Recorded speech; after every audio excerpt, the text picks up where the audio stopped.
guys, Brian here with Fisher Texas Music Chart. We got almost the entire Carter band. I think we're missing a drummer. Is that what we're missing? All the important people. This is the best looking members of the Carter band. No drummer, no bass player. No drummer, no bass player. Okay, well. All the musicians are here. You guys are in town for awards weekend. Yeah. And you had some time to swing by, so thanks for coming by. Thanks for having us. Absolutely. But before we get going, I got to say a quick thank you to some of the sponsors. Texas Select Beverage Company, making some of the best teas and non-alcoholic beers out there. R. Watson Boots, handcrafted boots at an affordable price. So make sure to check them out. Thanks to Phoenix Pro Microphones and Synchro Microphones, as well as, who am I forgetting, Iron Oak Apparel, and Got some Iron Oak shirts. I feel like there's somebody else I'm missing, but anyways, that's what I've got right now, because I can't think of anybody else. If I remember it, I'll say it, but thanks. Well, welcome, and like I said, you're in town for awards weekend. Are you performing at all? I think when I was talking to your PR person, you decided to rather do podcasts than perform.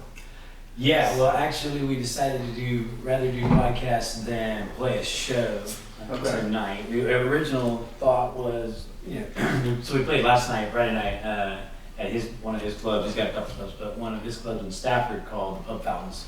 Okay. We go to Canada, so that was Friday nights, and then we were gonna look at maybe getting a routing gig kind of on our way to Billy Bob's for tonight. And then Brandy mentioned this, and I'm like, man, I'd rather do that, honestly. So, Yeah. This, Well, I know I was trying to get you on. That was a month and a half ago. I was trying to get you an opener at Tannehill's through your manager, and I just could not. Just for Larry Fleet, I was trying to get you to open for Larry Fleet. It just didn't pan out. Mentioned that. So- I don't remember what happened with it, but I do remember talking about that. Yeah. Yeah, we played the Sheldon Gin in Palestine a couple times, once, twice a year, usually. So that was one option, but then Brandy brought up maybe getting to do this, and then there was that bonfire thing later tonight. I was like, it'd be cool just to not have to go play another show, just kind of do something a little different. And Kind of the joys of the fun side of the music business. Yeah, just exactly. not being just playing all the time, right? Right. I mean, we love performing, but I like to shake it up. Thanks for having us. And then we are so we kick off the show tomorrow at Billy Bob's. Okay. We perform a couple, I think it's 3 songs, and then for whatever reason they announced the Songwriter of the Year competition ranking like a couple of months ago. I was on their website trying to just trying to figure out what time we needed to be there for loading and stuff, and trying to guess. And I saw that they listed all that. Normally I remember, I've got, I don't know, half a dozen or so, and it's usually, they announce those right before they start the main ceremony. Sure. But it was already on the website, so I guess we got second runner-up for, had it all wrong. We'll pick that up. Second runner-up. Code for third. Is that the third loser? I was going to say. Code for third. He's got third gold. Yeah, third gold. Third You gold got place. the participation trophy. I think it's That's pretty cool. worse That's than cool. participate. It's one below participate. How long have you guys been at this around Texas? I mean, Well, we've been in your apartment for about an hour and a half. we got the Sprinter van. That's a pretty nice Sprinter van. So you've been doing it for more than you've either been doing it for more than 2 years or over 20 years, and you've just recently downgraded from the tour bus to the tour van. Yeah. So Yeah, you're close. I mean, as far as playing the music thing, we've all been doing it by most of our lives, which for some of us at this table is a much lower number of years than others at this table. But Don't let his face fool you. He is the oldest guy here. Raise your hand, Dylan. He's very talkative also. he's not, I can tell. he's not, but he does have the most kids. When you're in this band, you don't have to talk very much. They kind of do it for you. Hey, I resemble that. Well, I started off doing a solo. Well, I don't know, like all of us, I've done a bunch of different projects. But I guess once I got real serious about original music, I was in a duo, like a country duo with a female for a few years. We had an album or so, and I think 1 or 2 songs on the radio. And then she didn't want to do the Texas country thing. She wanted to do more like a pop country deal, which really wasn't for me. So I broke off and did a solo thing in 2016, and then I think we teamed up 2021 maybe. Yep, that's when Yeah. I think it was 2021. So I've known Bino for a long, long time. My bass player, Bobby Tapia, had been with me for like 9 years. You've been with him for years and years before that. And a couple of his bands, but most notably Infinity Swim, which is a rock band. And I mean, you know, we're all from the Houston area, right? So knew each other well. But then my bass player at the time was like, our drummer had just moved to Florida. Our guitar, we were kind of using 2 or 3 different guitar players, and it was like kind of transition moments. And he was like, man, you know, whenever I wasn't playing, he would play with Bino, and he started a country cover band called Born and Bred. He's like, man, Bino's got this country thing going now, and he's got this guitar player. He's really good. He doesn't even use pedals. He just uses a guitar. He makes his tone. You got to check him out. So I went online to see the video, and I saw the drummer, and I was like, man, I like the drummer. And talked to Bino. He's like, man, why don't we just team up? And so that's what we've done. So now Born and Bred, the country band, it's the same band, and so they'll often open. And then, you know, change shirts and become a whole Carter band right after that or whatever. We just all ride one bus, get one set of hotels. Yeah, it makes better. Yeah, that's worked out great, yeah. for sure. And it keeps the band tight, right? Because the same group of guys are always playing together. I mean, you know, it's Sure. that you get that, that's how you get a tight band, right? Well, so tell me, because I kind of first got to know you through your promoter, Jen, and I love Jen, and she does a great job. But you released your That's our driver. That's your driver with the phone. Hey, special shout out to Grant. And we never call him Grunt. Thanks. Well, I was going to say, Today's so opposite day. July 5th, you released your most recent album, and you had a couple singles off that. One of them it did really well in the charts. You had Make Goodbye. Tell me about your guys' kind of writing process and putting that stuff together. Are you pulling from other writers? You writing them all yourself? Tell me a little bit about that, and we'll kind of get back into the weeds of other stuff. Yeah, man. Well, I mean, the whole journey has been fluid, right? This industry is like, it doesn't have rules. And so I've been trying to navigate it for years and try to figure out what's right or wrong, and if there is such a thing. But, you know, when I first started doing the solo Will Carter thing, I was, I was writing or co-writing a lot, and then I was using different producers, and of course they would use session musicians and that kind of thing. Everybody does it, right? Yeah. And then there was this, once I got with these guys, they're really good at what they do. And not only, you know, a lot of times you're either a live musician or you're a studio musician. And it's a different skill set. I mean, you can do both. It's definitely a different skill set, right? So your studio, session players, like they're cranking out tracks all day long. But these guys have done both, and they do both well. And so when we got together, really the song that kicked it off is a song called Wrong Side of Town. A buddy of mine named Jude Dillon had written and sent to me to record. I never recorded it, but we played it live. I've been playing it live since like 2016. And at some point around 2021, I guess, my radio promoter and management and pubs, I mean, everybody wanted us to record that song. And so I had one of the producers I was working with at the time produced the track, came back, and it was good, but it sounded like a completely different song. I mean, Sure. The bones were there, but like people that have been hearing us play this song live for 6 years, like you couldn't give them another song. Yeah.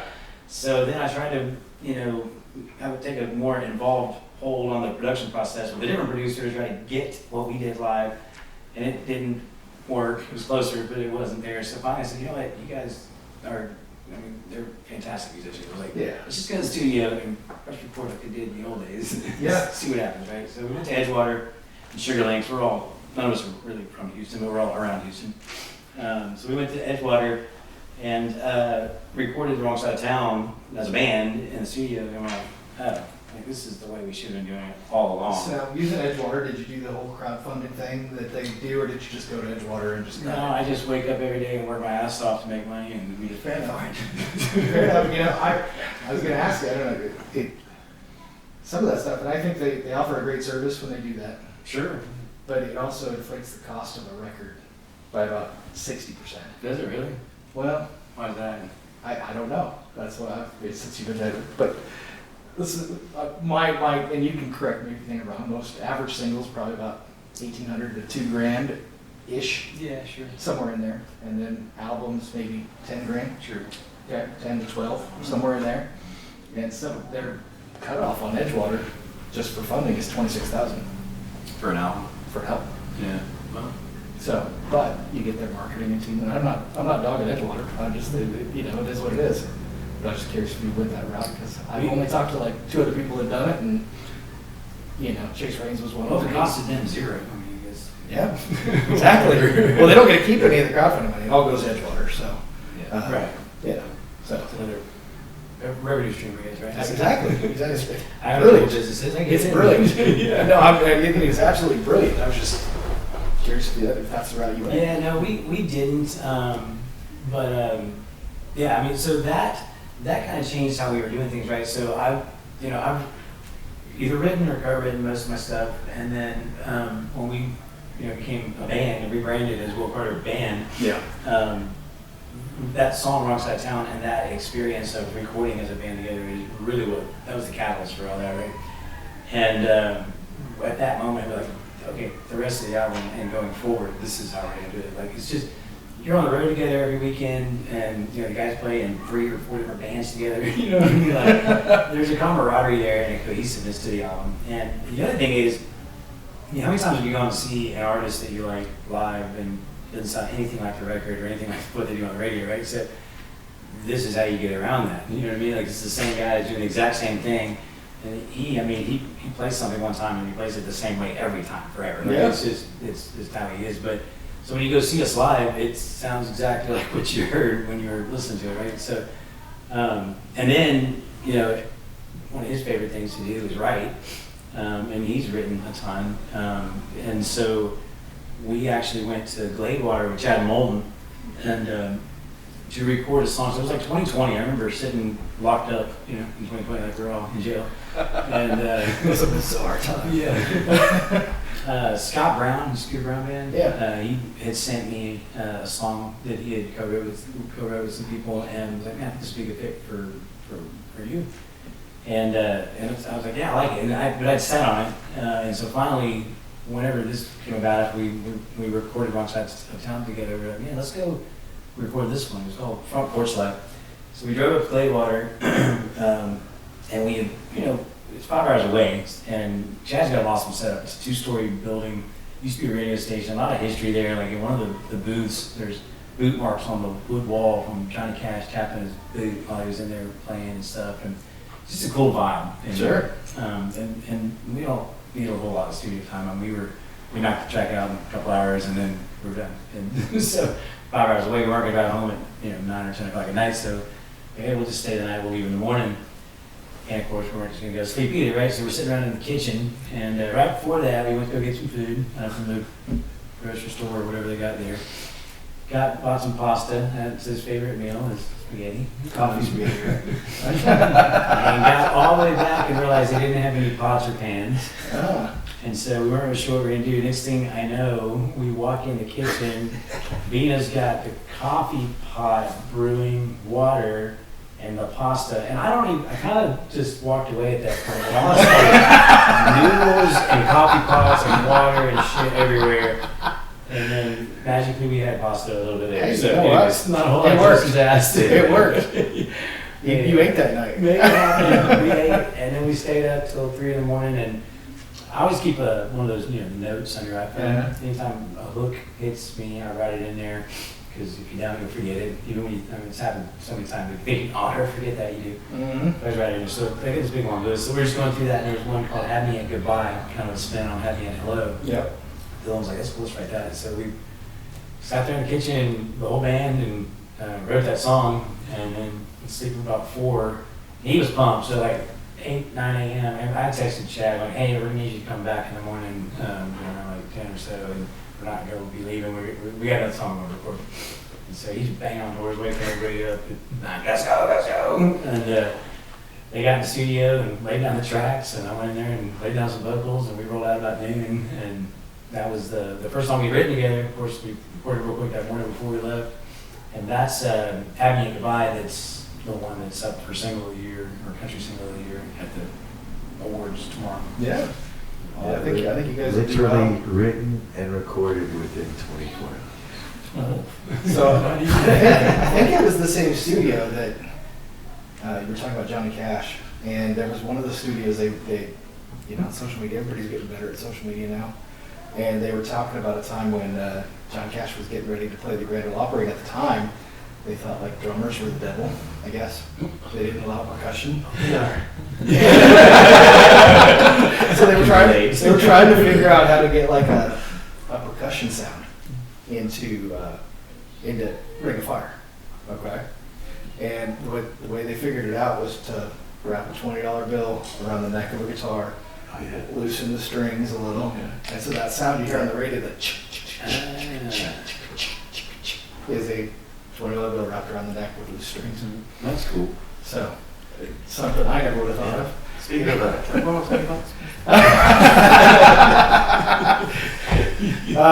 Grant. That's yeah. Check with your driver on that one, man. Well, tell me a little bit, because you guys got kind of a fan base. I would liken to some of the Creed Fishers, and not quite like the full-on rowdy crowd, but you guys got a pretty decent like fan base that follows you around. Seem pretty loyal. Tell me a little bit about your live shows and how you get to that point. Yeah, man. So we started, I guess. My mom was actually from California, and so we're in from the Houston area. She always listened to 93.7 The Era. It was a classic rock station. Sure. Or was. I don't know if it is anymore. It's not anymore. Yeah, it is anymore, but it was back then. And my dad was the complete opposite. He was very, very, very country. Like, he and I had every Chris LeDoux album on cassette. But I liked both, right? And so I remember when Chris LeDoux came out with his live album, that was what I liked, right? It was a mix. Yeah. So I've always liked country, but with some rock in it. And obviously these guys are, Infinity Twin, it's all rock. Dylan was Drugstore Gypsies, was his band. And so the band is definitely heavy on the rock side too. Sure. And I remember when I was kind of growing up in this as a frontman, my dad was like, "You got to keep the crowd guessing." They come to be entertained. So do a backflip off the stage. I don't care, whatever it is. Go do something that. So, and then I got hired by the Emotions, and they're a dancehall band from Shiner, and they're an 8-piece band with all wireless, and they're known for putting on a show, right? Yeah. It's engaged. It's all covers, but I was always out in the crowd, on the bar, whatever, bringing people on stage and that kind of thing. So, and then we worked with Tom Jack. I came across Tom Jackson's team, and he designs a lot of show for all big artists. I mean, Pascal Platts, Dan Barry, Lee Bryan, these guys. And so we worked with his team several times to get our sets designed in a way that it keeps the audience engaged, and there's a formula to it. But I guess what I'm trying to say is we don't just go up there and stand there and play our instruments. Also do the songs. I tell people all the time, the era of the Alan Jackson, George Strait is kind of gone past. Sure. Well, and for good reason. Like, one of the rules we have is if you videotape the show and then you play it back with the sound off, you need to be able to identify the song you're playing without being able to hear it. So there's a visual aspect to it as well. That's what keeps the audience engaged. And then there are parts of our show where we are in the crowd, or the crowd is on the stage, or we're down playing cowbell, or whatever. So high energy is my thing. Rocked up shit is all of our thing. And then all of the staging that we do to design that shows, that set design piece, it's entertaining. You know what I mean? So you come to our show, you're gonna have a good time. Well, I mean, it's slightly into that, being that you do have a fiddle player in the band, but it's an electric fiddle. Yeah. So I mean, who has a broken finger at the moment, I hear. So how did that happen? Do you want to talk about that? Is that undergoing litigation? Do we need to wait for a court date to pass on that one? That question is still litigation. I can't comment on that situation. Did I hear you were in a band called, was it Drugstore Gypsies? Yeah, you're gonna have to explain that name to me a little bit, because the visual I have in my head Exactly is like his house. His father owned a drugstore. His mother was a gypsy. Yeah, I mean, it kind of speaks for itself. Our singer. It's funny because I've never really had to explain it. I would just defer to the singer to explain it. But Yeah, he would.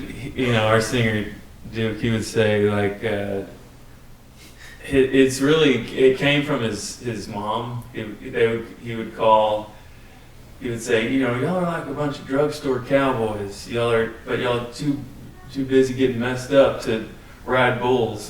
So that's what she would call him. What I had in my head was before they pulled the phenylephrine off the shelves, it was like, we could only take so much Sudafed out of here before we had to move to another town. So I apologize if that's in my head. That's pretty good. But no, I mean, I do like the little bit of a rock sound, and I was kind of going through my notes here. I was looking back because I did find your original Will Carter profile, which took it back a little ways, but it seems like your top song, at least on Apple Music, and of course Apple, I'll check Spotify, but your top song is Forever's Not Enough. Oh wow. 2019. Yeah, that would probably be Apple. But yeah, that was definitely a ballad. But I think what really set that one off is the number of downloads that it got. And because it was not written to be a wedding song, but it is. I mean, it works really well as a wedding song. And I've been asked to perform it at dozens of weddings, but DJs download that song and play it at weddings. In fact, I hear that all the time. People go, yeah, I heard this at this wedding. People I don't know. So I think that's kind of why that one's has done as well as it has on Apple. But the stats are completely different if you switch over to Spotify. Yeah, I'm looking at Spotify right now. Your number one most popular, it says, is Amarillo Rain, but you get 101 spins on Just Wait and See. So Just Wait and See was cool. That was one that actually Jesse Watson wrote, Yeah. and for Kate, he writes most of her stuff, and she was like, man, I think this would be. Her and I had the same voice teacher. We've known each other forever, and Jesse's really cool. He was like, I think this would be great for you guys. So we recorded that one. It did really well. Amarillo Rain is interesting. It was when the day that we wrote that song, I was like, I fell in love with it. Like, this is my favorite song in the batch. But Jim said, man, we can't send that one to the radio because if they don't live in Amarillo, no one's going to like it. So they did that. But, well, I mean, I heard of Amarillo by morning, but it's not shoot it, and I was told you're not George Strait. So anyways. But, okay, I mean, I can kind of see it. At our shows, it's a big hit. And we medley it with Joker and Shaggy and Spice Girls and a bunch of other stuff. It's all cool because you're doing right. I mean, Aaron Watson has a freaking 80s hair band screaming voice that I mean, he'd go high. Really? Like, Guns N' Roses high. Like, yeah. What's been your favorite venue lately? I don't mean to put you on the spot, but what? Yeah, pub 529 and the pub fountains. Where are those located? What's the cover charge? No. What's the gift drink special this week? Very fun. No, I mean, have you had like a bucket list one? You're like, wow, I can't believe I'm playing this. I don't know about that so much. I mean, I haven't played Green Hall yet, so Billy Bob's is obviously a bucket list for everybody. Sure. I've always liked festivals, and the reason being is, and our show really is designed for a big stage because we have a lot of movement, and we need the room to really get the point across. So I love festivals. That's and I guess growing up playing for the Emotions, I also like dance halls, like big dance halls. Yeah. Midnight radios and stuff, just because I don't know, that's the vibe I like. So venue-wise, I mean, obviously, like I say, Green Hall's still on the list. That would be an iconic venue to play. But honestly, the stage is so small and the ceilings are so short that honestly, probably wouldn't be the best once we play it. But it's nice to say you played it, right? Have you played Floors yet? I have not. You have your mic. Yeah. I have. Yeah. Okay. Where was it that you played that I was getting confused last night when I was talking to that? Oh, Red Rocks? Yeah, you played, where'd you play? You didn't play Red Rocks, you played when you were on tour and you opened up for... Austin Mead? No. Yeah. Okay. Well, it was not Red Rock. Was it not Red Rocks, was it? Or you opened up for somebody big, right? In Colorado? Somewhere. Anyway, he played somewhere you can't remember. And I couldn't remember what it was. And I thought it was Red Rocks. And so we go... Was it Fiddler's Green? No. Okay. I can't remember. What was the biggest show you played? Was he I drunk when you can't. were talking to him? Dylan, you've been sober for 3 years. I've been playing for 20 years. Dude, you look like And- you're 18. He's progressively aging. And I'll play. I remember I was playing a gig in Midland, I think, and I was thinking, oh, I've never played in Midland. And then I get to the gig, and I'm like, wait, I've played at this venue before. It all runs together. It's How many tour dates are you guys at on pace for this year? Are you over 250? Probably not over 250 this year. Definitely over 100. But Okay. So going a little bit more for quality than quantity. we're definitely being more selective. Yeah. That's good. Yeah. It's better for your pocketbook. It's better for the pocketbook. It's better for the strategy, right? Like, Yeah. so I remember when I first started, it was 5 shows a week, sometimes 7, you're in a 4-day, Yeah. window, right? We don't do that anymore. We're definitely more selective. And That's good. we're at a point now that we can be, that happens, part of the growth, I guess. Yeah. Honestly, I would say I'm as busy as I want to be. If I go a weekend without playing, I start to shake. Like I've got to, it gets in your blood, Sure. That's what we love to do. There's also a point where it's nice to have a little downtime and not playing 5 shows a week. I own a commercial construction company. He works there, so we're working pretty hard during the week too. Yeah. So it doesn't make it horrible if you have a day off here. Yeah. But I'd say we probably average about 6 full band shows a month, and that's pretty comfortable. Yeah. Sometimes it's more, but Call WC Construction for your commercial remodel. But commercially, you're doing like these apartment complexes like that, or you doing more like we would, but office buildings? More office buildings is my bread and butter. So we do probably the most of what we do is that. Also, manufacturing took off back in the last Trump era, so we got into the kind of light industrial and that kind of stuff. Build a tilt-wall data center right now. If If you you get in contact, because I'm going to need a giant server room here pretty soon. So. Yeah, we definitely come in here and demo this whole place and then make it look good. Probably not going to be this place. I don't know if American Landmark would let this place go. They just built this thing like 2 years ago. So. Multifamily has been, they get affected by interest rates pretty hard, so that's been rough on everybody the last couple of years. Yeah.